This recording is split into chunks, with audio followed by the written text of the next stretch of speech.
எம்ஜிஆர் என்ற மாமனிதர் குறித்து அவரது வாழ்க்கை வரலாறு, அவரது பல்வேறு நடவடிக்கைகள் குறித்து நாம் பார்க்க போகின்றோம்.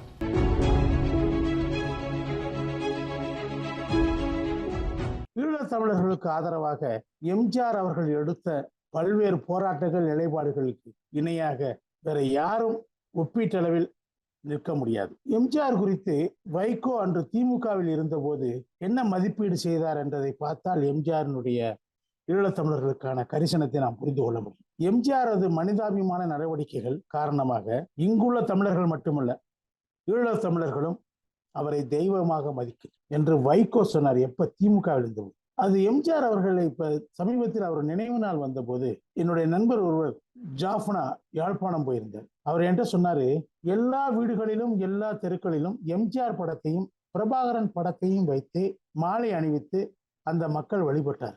எங்கெங்கு பார்த்தாலும் எம்ஜிஆரும் பிரபாகரனும் காட்சி அளித்தார். நான் பிரமிப்பில் மூழ்கிவிட்டேன்.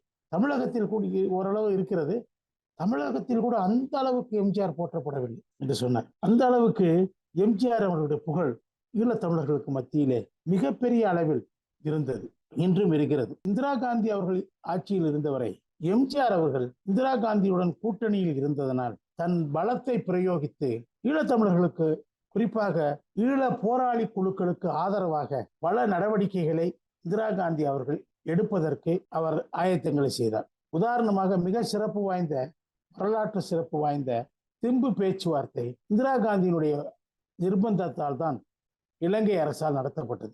இலங்கை அரசும் போராளிகளும் திம்புவில் பேச்சுவார்த்தை நடத்தினார்கள். அது ஒரு முக்கியமான முடிவு எடுக்கப்பட்டது. The northern and eastern provinces of Sri Lanka are the traditional homeland of Tamils. அதாவது இலங்கையினுடைய வடக்கு மற்றும் கிழக்கு மாகாணங்கள் ஈழத்தமிழர்களுடைய பாரம்பரியமான ஆளும் பகுதிகள் என்று அந்த ஒரு தீர்மானம் ஏற்றுக்கொள்ளப்பட்டது. 1987 87க்கு முன்பு இந்திரா காந்தி அவர்கள் இருந்தபோது ஈழ போராளி குழுக்களுக்கு அவள் தமிழகத்தில் ஏராளமான இடங்களில் பயிற்சி முகாம்களை அமைத்து அவர்களுக்கு போர் பயிற்சியை கொடுத்தார். இதெல்லாம் எம்ஜிஆருடைய வற்புறுத்தலால் நடத்தப்பட்ட விஷயங்கள். ஆனால் ராஜீவ் காந்தி, இந்திரா காந்தி அவர்கள் கடைபிடித்த வெளியுறவு கொள்கையின் ராஜதந்திரத்தை கைவிட்டார். இந்திரா காந்தி என்ன நினைத்தார்? ஈழ போராளிகளை நாம் பலப்படுத்தி வைப்பதன் மூலமாக இலங்கை அரசை நாம் பணிய வைக்க முடியும் என்று நினைத்தார். அதில் வெற்றியும் பெற்றார். ஆனால் ராஜீவ் காந்தி என்ன நினைச்சாரு? ஈழ போராளிகளை அடக்குவதன் மூலமாக இலங்கை அரசுடன் நாம் ஒரு நல்லிணத்தை வளர்த்து கொள்ள முடியும், நல்ல உறவை பேணி காக்க முடியும் என்று நினைத்தார். அவர் செய்த அந்த பிழையான ராஜதந்திரத்தால் ஈழ போராட்டம், ஈழ மக்கள் கடுமையாக பாதிக்கப்பட்டார்.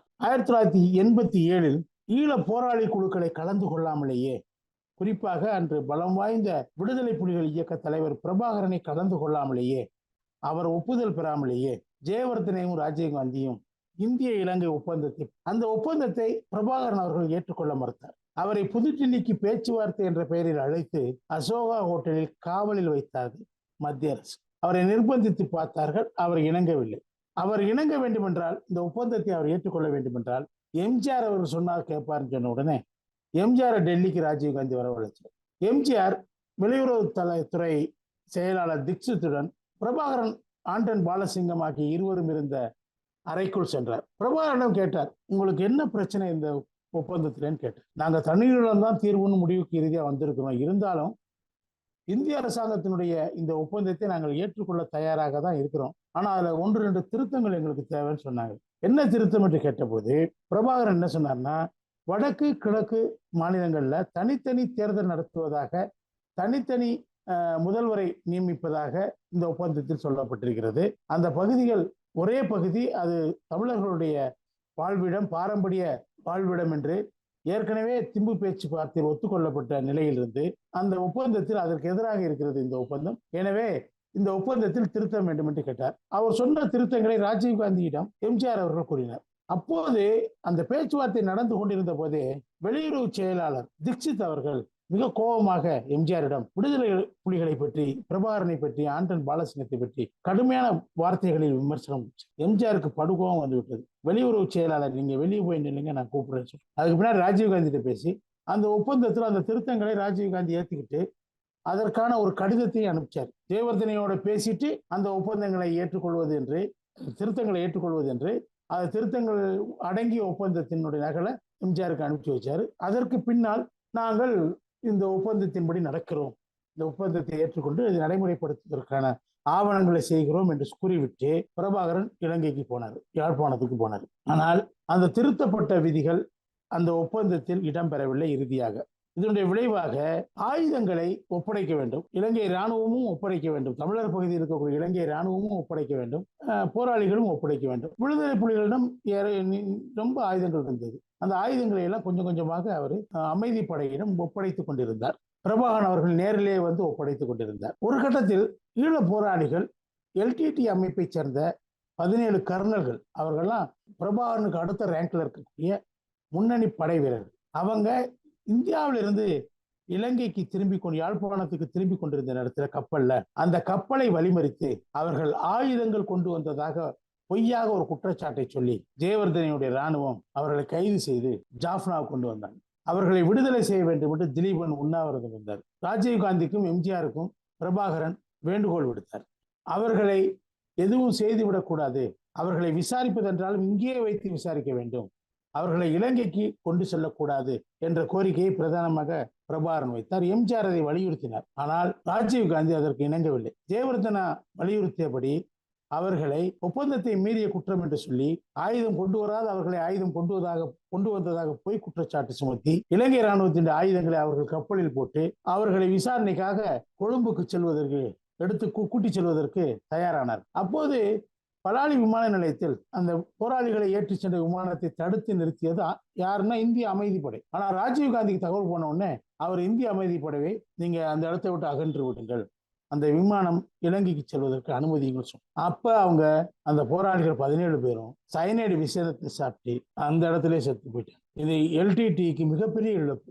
எம்ஜிஆர் அவர்கள் கடுமையாக கண்டித்தார். அதற்கு பின்னால் இந்த ஒப்பந்தத்திலிருந்து எல்டிடி விலகி கொண்டது. எல்டிடிக்கும் அமைதிப்படைக்கும் கடுமையான போர். அமைதிப்படை ஈழத்தில் பெண்களை மானபங்கப்படுத்தி பாலியல் வன்கொடுமை, கூட்டு பாலியல் வன்கொடுமைகளுக்கு அந்த பெண்கள் இரையாக்கப்பட்டார். இலங்கை இராணுவத்தை விட இந்த இந்திய அமைதிப்படையில் இந்த சீக்கிய ரெஜிமெண்ட் சார்ந்த இராணுவத்தினர் மிக கொடூரமாக தங்களிடம் நடந்து கொண்டதாக அம்மக்கள் கதறி அழுதார்கள். அதற்கு முன்பு எம்ஜிஆர் இறந்து விட்டார். அதனாலதான் அந்த கொடுமைகள்லாம் நடந்துச்சு. எம்ஜிஆர் இருந்திருந்தா அந்த கொடுமைகள் நடந்திருக்கு. நான் சொல்லல, வைகோ சொல்றேன். எம்ஜிஆர் மட்டும் உயிரோடு இருந்திருந்தால் தனி ஈழம் வளர்ந்திருக்கும். 2009 இறுதி போரில் 1.5 லட்சம் ஈழத்தமிழர்கள் படுகொலை செய்யப்பட்டிருக்க மாட்டேன். இதை சொன்னவர் நான் அல்ல, வைகோ அவர்கள். அந்த மாதிரி அந்த ஒப்பந்தம் போடுவதற்கு முன்பு நடந்த பல விஷயங்கள்ல 1983, 84, 85 கிட்டு அவர்கள், விடுதலை புலி இயக்கத்தை சார்ந்த கிட்டு தளபதி அவர்கள் வீட்டு காவலில் வைக்கப்பட்டார் சென்னையில. மத்திய அரசாங்கத்தினுடைய ஆணைப்படி அவரை பார்க்க சென்ற வைகோ கைது செய்யப்பட்டார். திரும்பவும் வைகோ போய் பார்த்தாரு. அவரை 14 நாட்கள் ரிமாண்ட்ல வச்சார். ஆனா மறுநாளே வைகோ விடுதலை செய்யப்பட்டார். அப்போது எம்ஜிஆர் அமெரிக்காவில் சிகிச்சை பெற்றுக் கொண்டிருந்த நேரம். அடுத்த நாள் கிட்டு வைக்கப்பட்ட வீட்டுக்காவல் விலக்கிக் கொள்ளப்பட்டது. எம்ஜிஆர் அவர்கள் ஈழப் போராளிகளுக்கு தார்மீக ஆதரவு, அரசு ஆதரவை தவிர ஏராளமான நிதியையும் கொடுத்தார். டெல்லியில அவரை பிரபாகரனை சந்தித்த போது எங்களுக்கு 4 கோடி தருவதாக மத்திய அரசு சொன்னது, ஆனால் நாங்கள் அந்த ஒப்பந்தத்துக்கு எதிராக நிலை எடுத்ததனால் தர முடியாது என்று சொல்லிவிட்டார்கள் என்று ஈழத்துக்கு திரும்பி போகும்போது சொன்னார். உடனே எம்ஜிஆர் அவர்கள் தன்னுடைய சொந்த பணத்திலிருந்து 4 கோடியை பிரபாகரனுக்கு கொடுத்தார். அன்னைக்கு 4 கோடிங்கிறது இன்னைக்கு அதனுடைய மதிப்பு 40 கோடி. அவ்வளவு பெரிய பணத்தை, தன்னுடைய சொந்த பணத்தை எம்ஜிஆர் அவர் பிரபாகரனுக்கு கொடுத்தார். அத்தோடு எம்ஜிஆர் பிரபாகரன் அவருக்கு ஒரு அடையாள அட்டையையும் அவருக்கு ஒரு தனியாக தன்னோடு பேசுவதற்கான தொலைபேசி எண்ணையும், எந்த நேரத்திலும் எம்ஜிஆர் பேசக்கூடிய அந்த தொலைபேசி எண்ணையும் எம்ஜிஆர் கொடுத்தார்கள். 1961 அண்ணா இருந்த போதிலிருந்தே ஈழத்தமிழர்களுக்கு ஆதரவான பல்வேறு தீர்மானங்கள் நிறைவேற்றப்பட்டன. 1965 இந்த கலவரம்லாம் மோதல்கள்லாம் ஏற்படாத நேரத்தில் ஈழத்துக்கு எம்ஜிஆர் பயணம் செய்தார். அவருக்கு பிரம்மாண்டமான வரவேற்பை ஈழத் தமிழர்கள் கொடுக்கிறார். அவர்களிடம் அவர் கேட்டார், நான் கண்டியில பிறந்தேன், ஆனா மலையாளி, தமிழ்நாட்டில் வளர்ந்தேன், நான் யாருக்கு சொந்தம் கேட்டார். கூடியிருந்த லட்சக்கணக்கான மக்கள் ஒரே குரல்ல சொன்னாங்க, நீங்கள் எங்க வீட்டு பிள்ளைன்னு சொன்னாங்க. 1983 மிக பிரசித்தி பெற்ற யாழ் புத்தக நிலையம் எரிக்கப்பட்டது சிங்களவர்களால். 25/7/83 பெரிய கலவரம் வெடித்தது. தமிழர்கள் கூண்டு கூண்டாக கொல்லப்பட்டார். அவருடைய தலைவர்கள் குட்டிமணி, ஜெகன், தங்கத்துறை ஆகியோர் கைது செய்யப்பட்டு சிறையில் கொடூரமாக கொலை செய்யப்பட்டார். தமிழகத்துக்கு தப்பி வந்தவர்களுக்கு மருத்துவம் உள்ளிட்ட அவர் தங்குமிடம், உணவு, அத்தனை வசதிகளும் எம்ஜிஆர் செய்து கொடுத்தார். பல முறை அமைச்சரவையை கூட்டி அவர் முதல்வராக இருந்தபோது ஈழத்தமிழர்களுக்கு ஆதரவாக இலங்கை அரசுக்கு எதிராக தீர்மானங்களை நிறைவேற்றினார். சர்வகட்சி கூட்டத்தை திருப்ப கூட்டினார். 2883 ஈழத்தமிழர்கள் மீதான தாக்குதலை கண்டித்து பொது வேலை நிறுத்தத்துக்கு அறைகோல் விட்டார். அது தமிழகம் முழுவதும் மிக சிறப்பாக நடந்தது. 13/4/83 அதிமுக பொதுக்குழு செயற்குழு கூட்டினார். ஈழத்தமிழர்களுக்கு ஆதரவாக, தனியீழத்திற்கு ஆதரவாக தீர்மானங்கள் நிறைவேற்றப்பட்டன. ஐநாவில் ஈழத்தமிழர் பிரச்சனையை எடுத்துச் சொல்வதற்கு மத்திய அரசு தமிழக அரசை அனுமதிக்க வேண்டும் என்று அனுமதி கேட்டு இந்திரா காந்தி ஐநாவிலிருந்து அனுமதி பெற்று எம்ஜிஆர் சார்பாக பண்ருட்டி ராமச்சந்திரன் அவர்கள் ஐநா சபையில் ஈழத்தமிழர்கள் பிரச்சனை முன்வைத்து அங்கே ஒரு உரையாற்றினார். அப்போது அதிமுக தலைவர்கள் ஈழ அரசு மீதும் ஜெயவர்தனா மீதும் கடுமையான விமர்சனங்களை வைத்து, குறிப்பாக SD சோமசுந்தரமும் காளிமுத்து அவர்களும் கடுமையாக தாக்கி பேசினார்.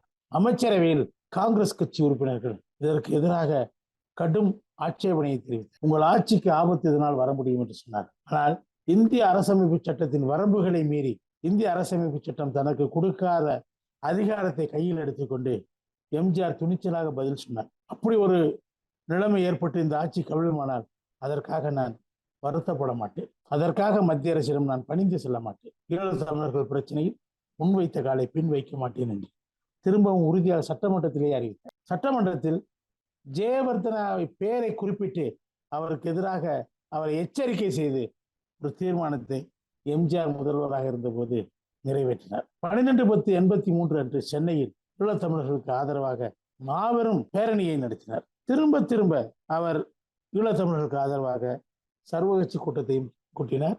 சட்டமன்றத்தில் தீர்மானங்களை நிறைவேற்றினார். 24/9/85 ஈழத்தமிழர்களுக்கு ஆதரவாக அவர் உண்ணாவிரதம் இருந்தார். 23/4/84 மனித உரிமை மாநாடு ஒன்று நடத்தி ஈழத்தமிழர்களுக்கு ஆதரவாக தீர்மானத்தை போட்டார். போட்டிகள், அதாவது ஈழத்த போராளி குழுக்களுக்கு இடையே மோதல் ஏற்பட்ட நேரத்தில் பிரபாகரனும் பாலசிங்கமும் எம்ஜிஆரின் அழைப்பின் பேரில் 3/11/96 முதல்வரை சந்தித்து தன்னிலை விளக்கம் அளித்தார். அதனால் திருப்தி அடைந்த எம்ஜிஆர் அவர்கள் ஈழத்தமிழர்கள் போராளிகளில் LTTE மட்டும் ஆதரிப்பது என்ற நிலையை எடுத்தார். 7/11/86 போராளிகள் மீது நடவடிக்கை எடுக்க சொல்லி ராஜீவ்காந்தி பிரதமர் வலியுறுத்தினார். அப்போது தெற்காசிய ஷார்க் மாநாட்டிற்கு பெங்களூருக்கு ஜெயவர்தனா வருவதாக இருந்தது. அதன் நிமித்தமாக போராளிகளை அடக்கி வைக்க சொல்லி ராஜீவ்காந்தி சொன்னார். எம்ஜிஆர் மறுத்துவிட்டார். 8/1/86 தெற்காசிய மாநாடு பெங்களூரில் தொடங்கியது. ஜெயவர்தனை அதில் கலந்து கொண்டார். அந்நேரத்தில் எம்ஜிஆர் அவர்கள் பரிசோதனைக்காக அமெரிக்க மருத்துவமனையில் இருந்தார். ஓரிரு நாட்கள் தான் இருந்தார். அந்த நேரத்தை பயன்படுத்தி கொண்டு ராஜீவ்காந்தி அன்றைய டிஜிபி, தமிழக டிஜிபி மோகன்தாஸ் அவர்களை அவர் மூலமாக பிரபாகரனின் ஆயுதங்களை பறிக்கவும் அவரை வீட்டுக்காவலில் வைக்கவும் உத்தரவிட்டார். அதை எதிர்த்து பிரபாகரன் உண்ணாவிரந்தார். எம்ஜிஆர் அவர்கள் திரும்பி வந்த உடனேயே மோகன்தாஸை கூப்பிட்டார். நீ யாரிடம் சம்பளம் வாங்குகிறாய்? என்னிடத்திலா, ராஜீவ்காந்தி இருக்கிறா? இதனுடைய தொடர்ச்சியை நாம் அடுத்த பகுதியில் பார்க்கலாம். நன்றி, வணக்கம். இந்த காலத்து இளைஞர்கள் பழைய விஷயங்களை, இப்போ நம்ம சரித்திரம் படிக்கிற மாதிரி நம்முடைய பழைய நம்ம நாட்டில் நடந்தது, தலைவர்கள் எப்படி ஆட்சி செஞ்சாங்க, என்னென்ன சாதுரியத்தை பயன்படுத்தினாங்க அப்படிங்கிறது இந்த காலத்து இளைஞர்கள் தெரிந்து கொள்ள வேண்டும் அப்படிங்கிற ஒரு எண்ணத்தில் தான் எம்ஜிஆரை பற்றிய சில சுவையான தகவல்களை நம்ம சொல்றோம். அதிமுகவின் 50 ஆண்டு கால வரலாற்றில் சிறப்பு சேர்க்கும் விதமாக எம்ஜிஆரின் அரசியல் பயணம், அண்ணா முதல் அண்ணா திமுக வரை வரலாற்று தொடர் ஒவ்வொரு திங்கள் மற்றும் வியாழன் மாலை 5 மணிக்கு உங்கள் எம்ஜிஆர் டிவி யூடியூப் சேனலில் பதிவேற்றப்படும். காண தவறாதீர்கள். சேனலை சப்ஸ்கிரைப் பண்ணிட்டீங்களா? பண்ணலனா மறக்காம சப்ஸ்கிரைப் பண்ணுங்க. சப்ஸ்கிரைப் பட்டனையும் பெல் ஐக்கானையும் உடனடியாக கிளிக் பண்ணுங்க.